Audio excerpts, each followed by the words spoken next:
Mic check. Mic check. Inglewood Legends. Welcome to the Inglewood Legends YouTube channel. Don't forget to like, subscribe, and share. One love, and I'm out. Inglewood Legends. In my last video titled LA County Probation Camp, I mentioned that I might have stayed at Challenger Memorial Youth Center and Camp Jarvis for about a good 2 months. Then I was transferred to Camp Scott. True story. On the way to Camp Scott, we dropped off a couple of people at Camp Carl Holton, Camp Kilpatrick, and Camp Miller. Okay. Then our last stop was where I will be going, Camp Scott. At this time, the homie Lil Luck was right up the hill in Camp Scudder. Camp Scudder housed juveniles too. Yep. Anywhere from 16 to 17 years old. Something like that. And Camp Scott housed 14 to 15-year-olds back then. Oh, okay. Up to about that point in my juvenile hall journey, the last time I had seen a homie Lil Luck was at Los Padrinos, back when I first got locked up. I was in Unit GH, and he was in Unit RS. Unit RS was the hole, or the box. So to be damn near at the same camp as the homie Lil Luck, just 2 minutes away, right up the hill from him, kind of felt like we was on the same yard as each other. Real talk. So when we unloaded off the transportation bus and walked in the front gate of Camp Scott, I looked around like, damn, this muck look old. And looked damn near like a dungeon. But I guess you can say this was home for the next couple of months. True story. Or at least until they felt like they wanted to let me go. I done seen and heard a lot of people getting sentenced to a couple of months in camp, get in a little trouble, and end up in California Youth Authority for a couple of years. Whoa. No less than 18 months, and sometimes more. Back then, I had a man-hating probation officer that was hell-bent on trying to make sure I ended up in CYA one day. On the set. Now that I look back and think about it, she wasn't trying to help nobody get on the right path. Real talk. Her motto was lock them all up and send them all to California Youth Authority. She had a nasty reputation, a bad habit, and a history of sending young kids to the California Youth Authority for damn near less than nothing. I can name at least 10, 11, or maybe even 12 of my homies alone that she sent to YA back then. True story. Meanwhile, once we got off the transportation van, we piled into a little room at the staff office for what they call orientation. After orientation, we headed over to the dorm. As we was walking over to the dorm, you could hear everybody in the dorm talking, yelling, and running around and doing whatever everybody was doing at that moment. True story. So as we walked inside the dorm, the whole dorm got quiet, and all eyes was on me and the other couple of guys that came with me. What's happening? Now, anybody that ever been to Camp Scott back then, remember once you walk inside the dorm, there's a staff podium, or a staff station they called it. That was right there as soon as you walk inside the dorm. The staff podium was smack dab in the center of the dorm. Right there.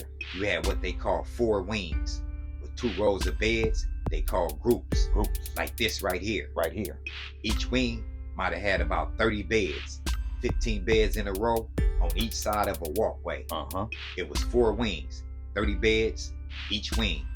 The restroom was on the other side of the podium. The restroom had toilets, urinals, showers, a laundry room, and a couple of big metal sink bowls to brush your teeth and wash your face. True story. Sometime in the course of me getting acclimated and settled in, I bumped into the homie Lil Loco Snap at the staff podium. What's happening? Real talk. That's back when if you was a real banger, you was trying to get up off your bunk and get up off line up and make it over there to the water fountain so you can hit up the new booties that just arrived. What's happening, cuz? Where you from? What's happening? As I was waiting for the staff to give me my bed and wing assignment, somebody slid up on me, front and center, and in my face.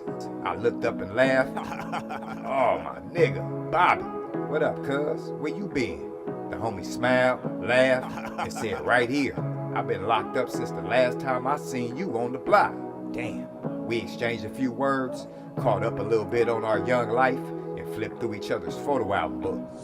Besides running into the homie Lil Bad Luck in the box at Los Padrinos Juvenile Hall a few months prior, true story, it was actually just my luck to be around somebody I knew from the outside. But unbeknownst to me, the homie was on his way home at that time though.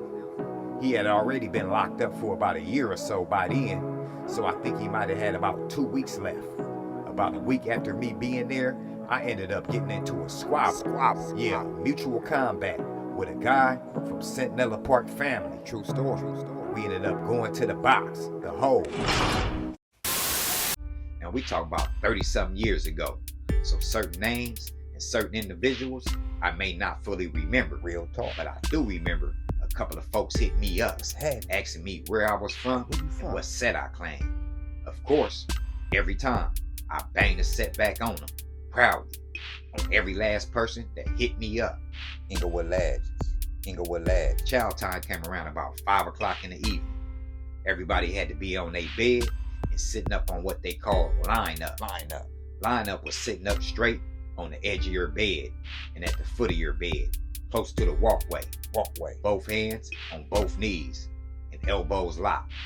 They would feed each wing in each row one by one. Whatever group or wing did good for that week went to chow and ate first. True story. For some reason though, I was assigned to a bed in wing 1.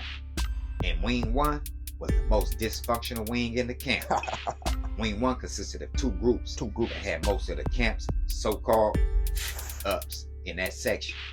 So we would usually eat last, shower last, and everything else last. Radio. Stand up, step out, bump it up. Now the chow hall was something else. The chow hall had hella activity going on. You had people throwing food at staff, at each other, talking, yelling, running around. All type of other madness was going on in the chow hall. A bunch of young wild kids acting bad for no reason at all. Hell, I remember seeing 2 dudes pressing one guy in the chow hall one day, to the point where this guy didn't even want to sit down and eat. They would take cuz food and press him damn near every day in the chow hall. True story. Later on, I found out these 2 dudes was from A-Trade Gangster, and the other guy that was getting pressed like a brand new fresh pair of khakis, he was claiming. Hold up. Don't put cuz out there like that. You know what? You right. My bad. Not gonna lie though, I used to feel kind of bad for the guy. For the life of me, I just couldn't understand why he wouldn't stand up for himself. He was all about the same age and relatively the same size back then. True story. Like I had said a minute ago. Later on, I found out one of these guys was a guy named G-Rock from A-Trade Gangster. Rest in peace. And the other guy was who would become one of my closest lokes and one of my closest homies in Camp Scott at that time. My loke. Little Seafish from A-Trade Gangster. That was my guy. Now all this and more went down my first week at Camp Scott. Camp Scott was a wild place. Full of nothing but young kids from about 14 to 15 years old. Young riders. So in my next video, I'm gonna get into a few more Crips and Bloods I met at Camp Scott and a few more situations. And my first fight with a so-called rival. True story. From CPF, Inglewood Sentinella Park family. Trust me, don't want to miss this one. With that being said, thank you for watching. Thank you. Make sure you like, subscribe, and share the content out. Share it. Stay blessed and stay tuned. One love. And I'm out. Boom. inglewoodLegends. inglewoodLegends. inglewoodLegends.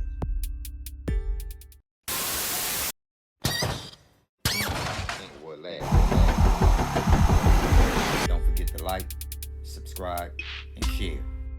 One love, and I'm out.